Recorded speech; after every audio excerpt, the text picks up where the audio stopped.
Hello friends, welcome to online study with भावना।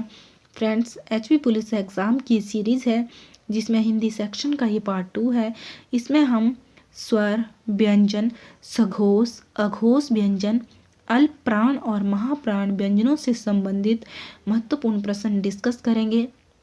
जो Hindi section होगा वो 16 मार्क्स का होगा और हिंदी में 3 से 4 प्रश्न जो है इन्हीं टॉपिक्स में से पूछे जाते हैं और किसी भी एग्ज़ाम के लिए एक एक मार्क्स जो है वो मोस्ट इम्पॉर्टेंट होता है। तो चलिए देखते हैं। सबसे पहले है ह्रस्व स्वर की कुल संख्या कितनी है।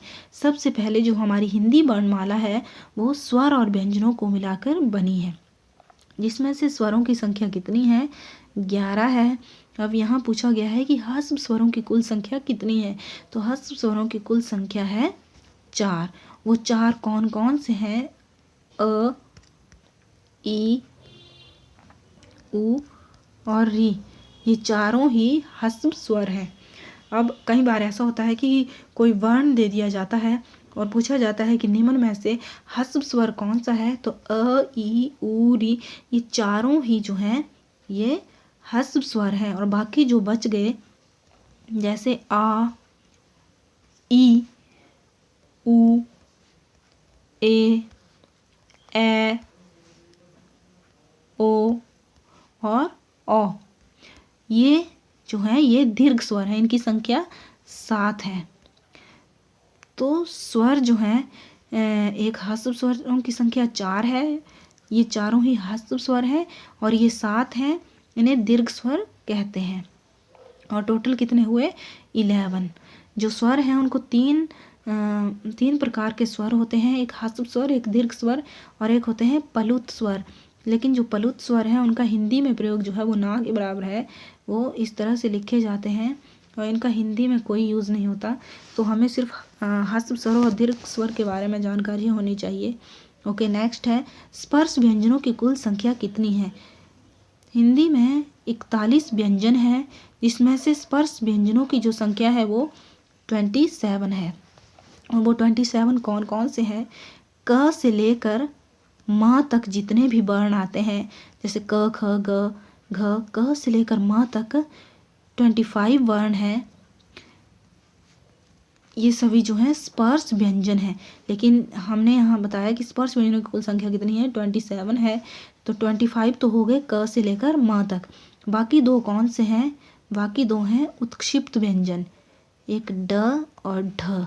लेकिन जब इनके नीचे बिंदी लगी होती है तो ये उत्क्षिप्त व्यंजन होते हैं।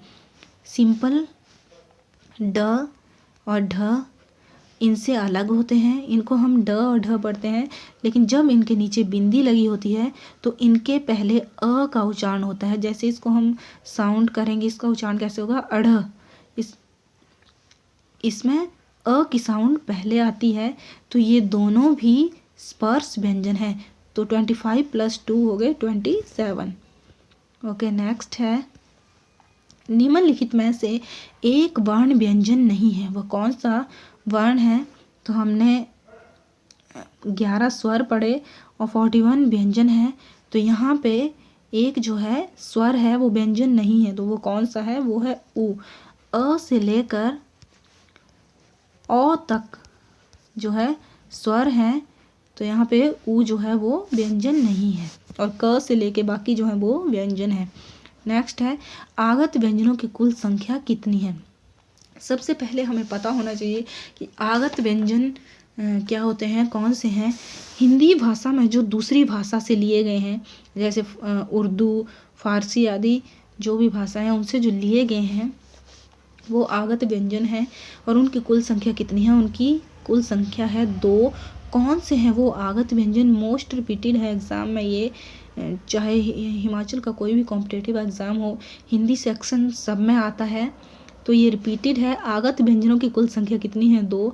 और हमें पता होना चाहिए वो कौन से हैं 2। ज के नीचे जब बिंदी लगती है तो ये बन जाता है ज। हमें इसको थोड़ा सा खींचना पड़ता है, ज की जगह ज। और फ के नीचे भी बिंदी होती है। ऐसे ये दोनों ही जो हैं आगत व्यंजन हैं। अगर पूछा जाए कि आगत स्वर कितने होते हैं, तो आगत स्वर जो हैं वो एक है। आगत व्यंजन दो हैं, ज और फ, और आगत स्वर जो है वो एक है। वो कौन सा है? वो है अ। आ के ऊपर अर्ध चंद्र जब लगता है तो वो अ बन जाता है। ये आगत स्वर है। नेक्स्ट है उत्क्षिप्त व्यंजन निम्न में से कौन सा है? मोस्ट इम्पॉर्टेंट और मोस्ट रिपीटेड है ये एग्जाम में।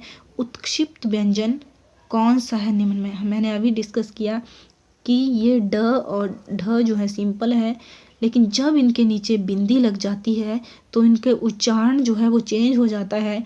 उच्चारण में पहले अ की साउंड आती है। ये दोनों ही जो है उत्क्षिप्त व्यंजन है, या इनको द्विगुण व्यंजन भी कहते हैं। उत्क्षिप्त की जगह द्विगुण व्यंजन भी हो सकता है, और इसे आप याद कर लीजिए, मोस्ट रिपीटेड है एग्जाम में। नेक्स्ट है अघोष व्यंजन निम्न में से कौन सा है? अघोष व्यंजन कौन से होते हैं? अघोष व्यंजन होते हैं जैसे मान लो जैसे क वर्ग है, या च वर्ग है, या फिर ट वर्ग है, तो किसी भी वर्ग का जो पहला और दूसरा वर्ण होता है, पहला और दूसरा वर्ण होता है, या फिर श, स और स, ये तीन हों, वह अघोष व्यंजन होते हैं। तो यहाँ निम्न में से कौन सा अघोष व्यंजन है?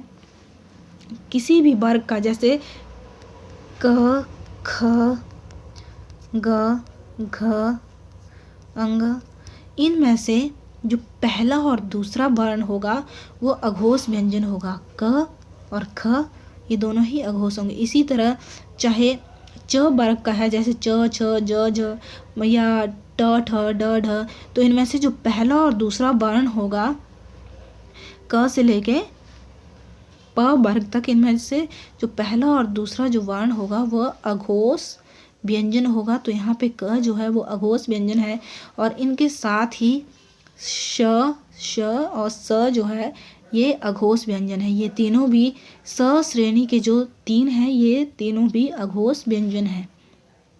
ओके, नेक्स्ट है सघोष व्यंजन निम्न में से कौन सा है? सघोष या फिर सघोष, इसे घोष भी कहते हैं। तो यहाँ पे सघोष व्यंजन कौन सा है? हमने पढ़ा कि अघोष व्यंजन जो है पहला और दूसरा जो वर्ण आता है वो अघोष व्यंजन है। तो सघोष व्यंजन कौन सा हुआ? तीसरा, चौथा और पांचवा जो वर्ण आता है किसी भी वर्ग का, जैसे क, एग्जाम्पल के लिए क, ख, ग, घ, अंग, तो इसमें से पहला और दूसरा तो अघोष हुआ, बाकी जो तीन बच के तीसरा, चौथा और पांचवा, ये तीनों जो हैं ये सघोष व्यंजन है। तो यहाँ पूछा गया है कि निम्न में से कौन सा सघोष व्यंजन है? तो यहाँ पे कौन सा सघोष हुआ? प, ख, च या छ या द। तो ख तो दूसरे नंबर का है, प जो है पहले नंबर का है, च भी पहले नंबर का है, लेकिन त, थ और द जो है तीसरे नंबर का वर्ण है, इसीलिए द जो है ये सघोष व्यंजन है। और इसके साथ ही य, र, ल और ब और ह ये भी सघोष व्यंजन होते हैं। अघोष में श श्रेणी के सभी आते हैं, और जो वर्ग हैं 5, क वर्ग, च वर्ग, उनमें से पहला और दूसरा जो वर्ण होता है वो अघोष होता है। लेकिन सघोष व्यंजन में तीसरा, चौथा, पांचवा जो वर्ण होता है, एग्जाम्पल के लिए मैंने बता दिया क, ख, ग, घ में, या फिर त, थ, द, ध में, तो द तीसरे नंबर पे आता है, या अगर चौथे नंबर का होता ध होता तो भी सघोष व्यंजन होता। और इनके अलावा य, र, ल, ब और ह ये भी सघोष व्यंजन है, इन्हें आप याद कर लीजिए। नेक्स्ट है निम्नलिखित में से अल्प प्राण वर्ण कौन सा है? सबसे पहले हमें इसकी परिभाषा पता होनी चाहिए, कई बार जो है पूछ ली जाती है। तो जिन वर्णों के उच्चारण में सांस की मात्रा जो है वो अल्प प्राण, अल्प मतलब कम लगे, हमारे जो सांस की जो श्वास की मात्रा है वो कम लगे, उसका यूज़ कम हो, उसे हम अल्प प्राण कहते हैं। ऐसे पूछ लिया जाता है एग्जाम में कि जिन वर्णों के उच्चारण में सांस की मात्रा कम लगे वो कौन से वर्ण होते हैं, तो वो अल्प प्राण होते हैं। पूछा गया है कि निम्न में से अल्प प्राण कौन सा है, तो किसी भी वर्ग का प्रथम और तृतीय मतलब तीसरा, पहला और तीसरा जो वर्ण होता है, पहला, तीसरा और पांचवा जो वर्ण होता है वो अल्प प्राण होता है। सघोष और अघोष में हमने पढ़ा, अघोष में पहला और दूसरा था, सघोष में तीसरा, चौथा, पांचवा था। लेकिन अल्प प्राण में पहला, तीसरा और पांचवा जो वर्ण होता है वो अल्प प्राण होता है। मान लीजिए फॉर एग्जाम्पल क, ख, ग और घ और अंग, तो इसमें से पहला, तीसरा और पांचवा ये जो है ये अल्प प्राण है। मान लो यहाँ पे क दिया होता तो क जो था वो अल्प प्राण, निम्न में से क जो था वो अल्प प्राण होना था। लेकिन यहाँ पे मान लो यहाँ पे पूछा गया है जैसे च, छ, ज, झ और य, तो इसमें से पहला, तीसरा और पांचवा जो वर्ण है ये अल्प प्राण है। तो यहाँ पे ज जो है ये अल्प प्राण है, निम्न में से ज जो है ये अल्प प्राण है। और इनके अलावा ये तो पहला, तीसरा और पांचवा वर्ण हो गया, लेकिन इनके अलावा जो है य, र, ल, व ये भी जो है अल्प प्राण है। यहाँ पे सघोष भी है ये य, र, ल, व, और इनके साथ ह जब हम जोड़ देते हैं य, र, ल, व, तो ये सघोष व्यंजन भी होते हैं, लेकिन ये अल्प प्राण भी हैं। अगर मान लो य, र, ल, व अल्प प्राण में पूछे जाएं तो इन्हें हम अल्प प्राण भी कहते हैं। ओके, नेक्स्ट है प्रत्येक वर्ग के द्वितीय या चतुर्थ वर्ण को क्या कहते हैं। मतलब दूसरे और चौथे नंबर का वर्ण जब होता है तो हम उसे क्या कहते हैं, अल्प प्राण, महाप्राण, इसे हम कहते हैं महाप्राण। अल्प प्राण में तो पहला, तीसरा और पांचवा वर्ण था, जो दूसरा और चौथा बच गया उसे हम महाप्राण कहते हैं।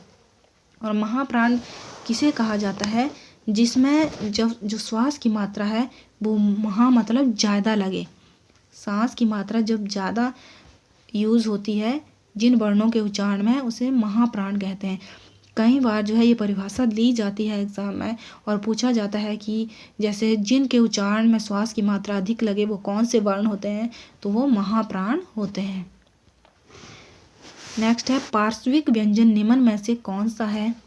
ल जो है ये पार्श्विक व्यंजन है, मोस्ट रिपीटेड है एग्जाम में, केवल एक ही पार्श्विक व्यंजन होता है और वह ल है। नेक्स्ट है निम्न में से नासिकीय व्यंजन कौन से हैं।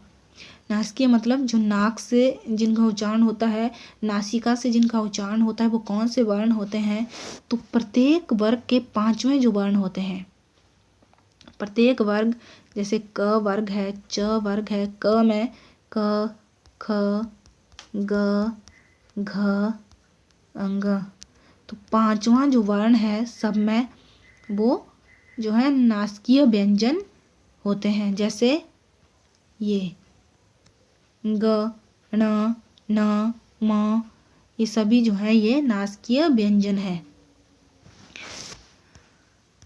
अंग, य, ण, न, म जिनकी साउंड जो है नासिका से आती है, ये सभी नासिकीय व्यंजन है। नेक्स्ट है अयोग वह वर्ण कौन से हैं, ये भी मोस्ट रिपीटेड है एग्जाम में। अयोग वह वर्ण कौन से होते हैं, जो ना तो स्वरों की श्रेणी में आते हैं और ना ही व्यंजनों की श्रेणी में आते हैं, उन्हें हम अयोग वह वर्ण जो है कहते हैं। जैसे अ और अ जिसमें विसर्ग लगी है, ये जो है अयोग व है।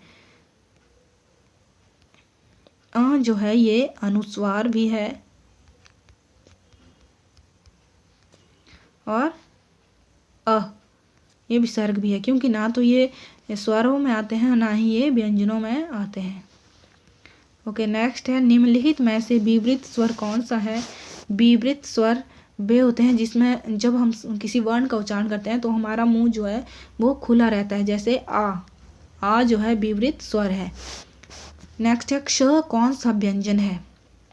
क्ष जो है ये संयुक्त व्यंजन है। संयुक्त व्यंजन मैंने आपको पहले बताया 4 होते हैं, क्ष, त्र, ज्ञ और स्र। इकट्ठे हैं ये वर्णमाला में, तो इन्हें याद करना इतना डिफिकल्ट नहीं है, हमें बस पता होना चाहिए। क्ष, त्र, ज्ञ, स्र ये संयुक्त व्यंजन है।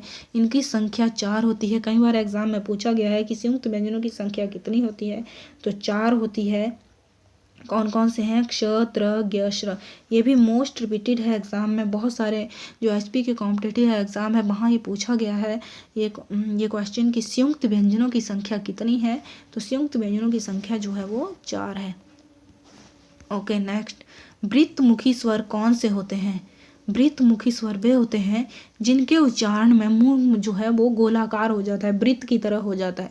तो ऊ, औ इन सभी में जो है हमारा मुख जो है वो गोलाकार हो जाता है, तो उपयुक्त सभी जो हैं वृत्तमुखी स्वर हैं।